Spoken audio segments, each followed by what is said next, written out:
समलिंगी विवाहाला कायदेशीर मान्यता दर्जा मिळणार का या प्रश्नाचं उत्तर अवघ्या काही क्षणांमध्ये मिळणार आहे।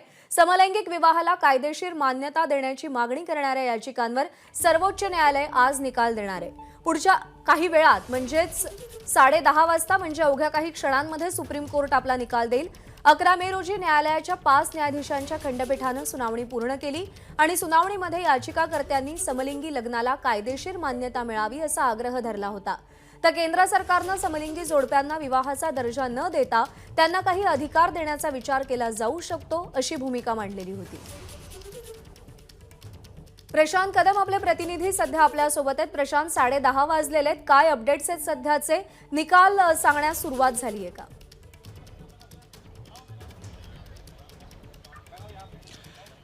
प्रज्ञा, ऐतिहासिक निकाल असणार आहे। ऐतिहासिक दिवस आहे, कारण देशाच्या एकूण संस्कृती आणि समाजावरती परिणाम करणारा हा निकाल असेल। ज्या पद्धतीचे आर्ग्युमेंट याच्यामध्ये झालेले आहेत आणि ही केस किती वेगवेगळ्या अर्थांनी ऐतिहासिक आहे, तर याच्यामध्ये बार काउन्सिल ऑफ इंडिया म्हणजे जी वकिलांची सर्वात मोठी संघटना आहे त्यांनी सुद्धा हे प्रकरण सरन्यायाधीशांनी सुनावणीस घेऊ नये याच्यासाठी एक लेखी पत्र लिहिलेलं होतं आणि जवळपास देशातल्या 99% लोकांचा विरोध आहे अशा मान्यतेला हे बार काउन्सिल ऑफ इंडियानंच सरन्यायाधीशांना पत्र लिहून सांगितलेलं होतं। केंद्र सरकारनं सुद्धा याचा विरोध केलेला होता, पण त्याच्यानंतर सुद्धा काही ठराविक मुद्द्यांच्यावरती ही केस जी आहे ती सुनावणी सरन्यायाधीशांनी घेतलेली होती आणि खूप वेगवेगळ्या पद्धतीनं युक्तिवाद झालेले होते। म्हणजे अगदी केवळ लिंगावरूनच आपण स्त्री आणि पुरुषाची व्याख्या करायची का, बायोलॉजिकल कन्सेप्ट याच आधारावरती आपण स्त्री आणि पुरुष ठरवणार की त्याच्या पलीकडे जाऊन काही गोष्टींचा विचार करावा लागेल, इथपर्यंत हे डिस्कशन जे आहे ते आलेलं होतं।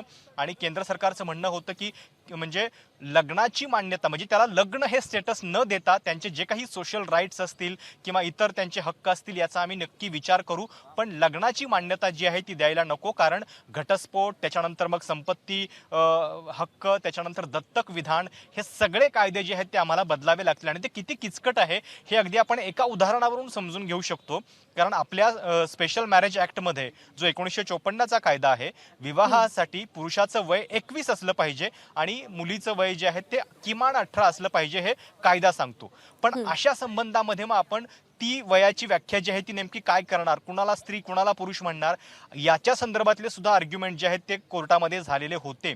आणि मग स्पेशल मॅरेज ॲक्ट जो आहे तोच जेंडर न्यूट्रल ठेवायचा का, म्हणजे त्याच्यातली लिंगाची व्याख्या किंवा संकल्पना जी आहे ती काढून टाकायची का, याच्या संदर्भातले सुद्धा युक्तिवाद याच्यामध्ये झालेले होते। केवळ एक उदाहरण मी दिलं याच्यासाठी समजावं की ही केस जी आहे ती किती वेगवेगळ्या अर्थांनी किचकट आहे आणि त्या दृष्टीनं हा निकाल जो आहे तो ऐतिहासिक असणार आहे। 10:30 वाजताची वेळ आहे। निकाल जेव्हा असतो तेव्हा त्याचा अगदी सुरुवातीचा जो पार्ट असतो, ऑपरेटिव्ह पार्ट असतो, तोच वाचून दाखवला जातो। मूळ निकाल जो आहे तो नंतर अपलोड होतो। बघावं लागेल की या ऐतिहासिक दिवशी सुप्रीम कोर्ट काय म्हणतंय।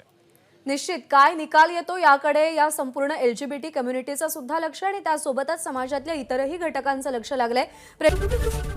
एबीपी माझा, उघडा डोळे बघा नीट।